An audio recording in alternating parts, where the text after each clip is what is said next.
इस वीडियो में हम सीखेंगे बड़ी ई की मात्रा वाले शब्दों को इंग्लिश में लिखना और पढ़ना। अगर आप भी शुरुआत से अंग्रेजी सीख रहे हैं तो वीडियो को आखिर तक जरूर देखें।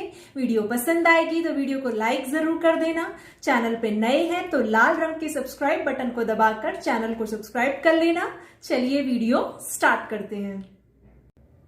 पनीर, पनीर तो आप सब लोग खाते होंगे, तो चलिए अब इसको इंग्लिश में कैसे लिखते हैं ये भी जान लेते हैं। तो इसे हम इस तरीके से अलग अलग करके लिख लेंगे।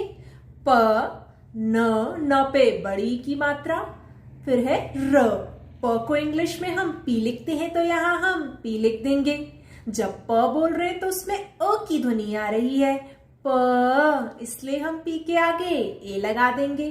फिर है न को इंग्लिश में एन लिखते हैं तो यहाँ हम एन लिख देंगे। न पे बड़ी की मात्रा है और बड़ी की मात्रा को हम इंग्लिश में डबल ई लिखते हैं, इसलिए यहाँ पर हम एन के आगे डबल ई लिख देंगे। फिर है र को इंग्लिश में आर लिखते हैं तो यहाँ हम आर लिख देंगे।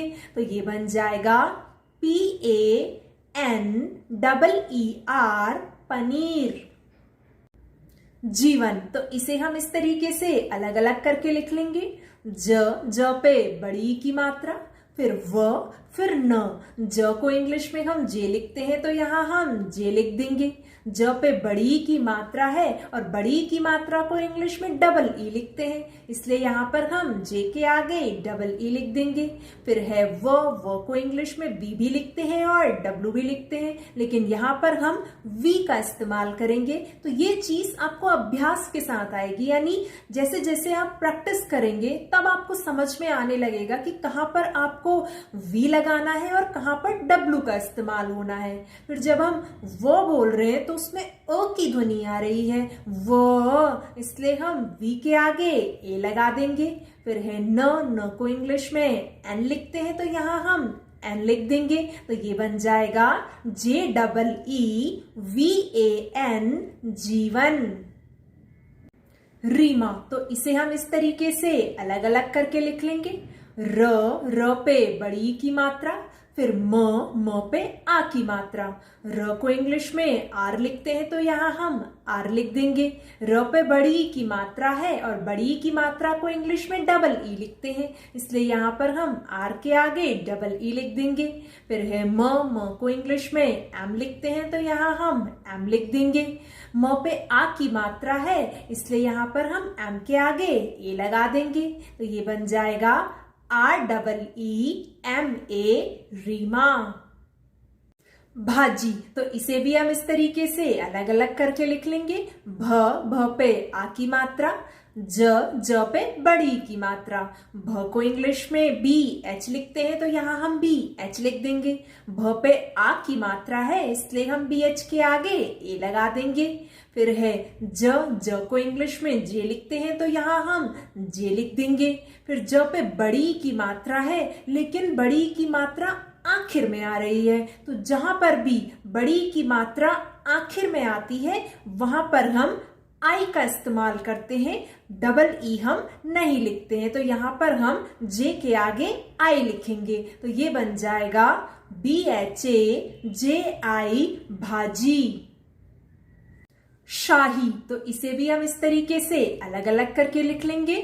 श पे आ की मात्रा, फिर ह पे बड़ी की मात्रा। श को इंग्लिश में SH लिखते हैं तो यहाँ हम SH लिख देंगे। श पे आ की मात्रा है, इसलिए हम SH के आगे ए लगा देंगे। फिर है ह को इंग्लिश में H लिखते हैं तो यहाँ हम H लिख देंगे। ह पे बड़ी की मात्रा है और बड़ी की मात्रा आखिर में आ रही है, तो मैंने आपको बताया था कि बड़ी की मात्रा जब भी आखिर में आती है वहां पर हम आई लिखते हैं, तो यहाँ पर हम H के आगे आई लिख देंगे। तो ये बन जाएगा SHAHI, शाही। मलाई, अच्छा मलाई आप में से किस किस को पसंद है? मुझे तो बहुत पसंद है। तो चलिए अब इसको इंग्लिश में कैसे लिखते हैं ये भी जान लेते हैं।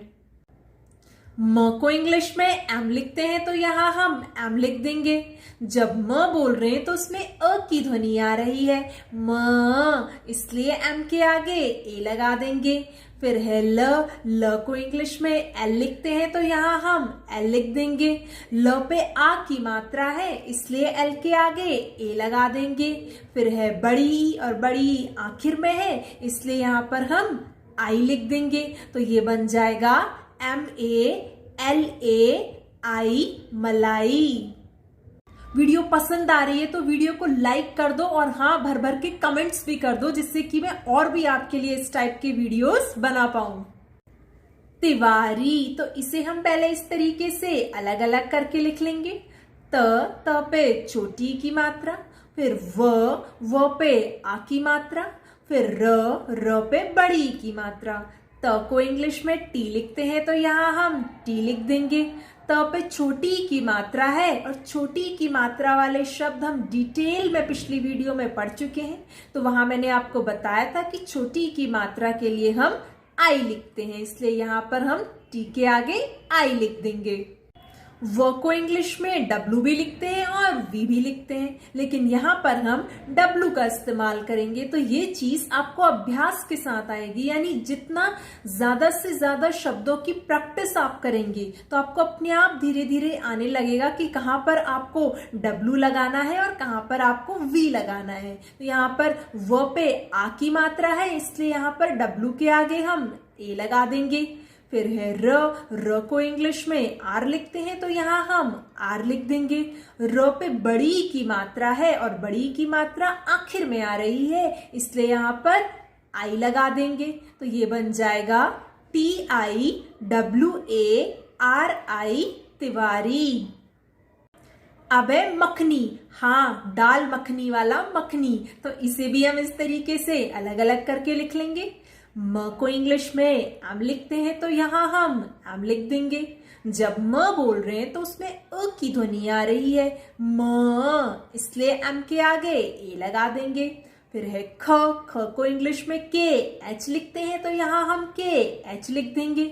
जब ख बोल रहे हैं तो उसमें भी अ की ध्वनि आ रही है ख, इसलिए यहाँ पर के एच के आगे भी ए लगा देंगे। फिर है न को इंग्लिश में एन लिखते हैं तो यहाँ पर हम एन लिख देंगे। न पे बड़ी की मात्रा है और बड़ी की मात्रा आखिर में आ रही है इसलिए यहाँ पर हम एन के आगे आई लगा देंगे। तो ये बन जाएगा MAKHANI मखनी। मनीष, तो इसे भी हम पहले इस तरीके से अलग अलग करके लिख लेंगे। न पे बड़ी की मात्रा और फिर है श। म को इंग्लिश में एम लिखते हैं तो यहाँ हम एम लिख देंगे। जब म बोल रहे हैं तो उसमें ओ की ध्वनि आ रही है म, इसलिए यहाँ पर हम एम के आगे ए लगा देंगे। फिर है न को इंग्लिश में एन लिखते हैं तो यहाँ हम एन लिख देंगे। न पे बड़ी की मात्रा है और बड़ी की मात्रा को इंग्लिश में डबल ई लिखते हैं, लेकिन यहाँ पर हम डबल ई का इस्तेमाल नहीं करेंगे, हम यहाँ पर आई लिखेंगे। अब आप सोच रहे होंगे कि जब बड़ी की मात्रा आखिर में आती थी वहां पर तो हम आई का इस्तेमाल करते थे तो समझ में आता है, लेकिन यहाँ पर तो बड़ी की मात्रा बीच में आ रही है, फिर हमने आई का इस्तेमाल क्यों किया है? तो उसका रीजन ये है कि ये शब्द के उच्चारण पर भी निर्भर करता है। देखिए यहाँ पर जब हम मनीष बोल रहे हैं तो इसमें न पे जो बड़ी की मात्रा है उसे हम थोड़ा कम जोर देकर बोल रहे हैं, तो जिन भी शब्दों में बड़ी की मात्रा का इस्तेमाल थोड़ा कम जोर दे के होता है वहां पर हम आई का इस्तेमाल करते हैं, इसलिए यहाँ पर हम एन के आगे आई लिखेंगे। फिर है श को इंग्लिश में एस एच लिखते हैं तो यहाँ हम एस एच लिख देंगे। तो ये बन जाएगा MANISH मनीष। उसी तरीके से कश्मीर, तो इसे भी हम इस तरीके से अलग अलग करके लिख लेंगे। क फिर आधा श, म पे बड़ी की मात्रा, फिर र। क को इंग्लिश में के लिखते हैं तो यहाँ हम के लिख देंगे। जब क बोल रहे हैं तो उसमें अ की ध्वनि आ रही है क, इसलिए यहाँ पर हम के आगे ए लगा देंगे।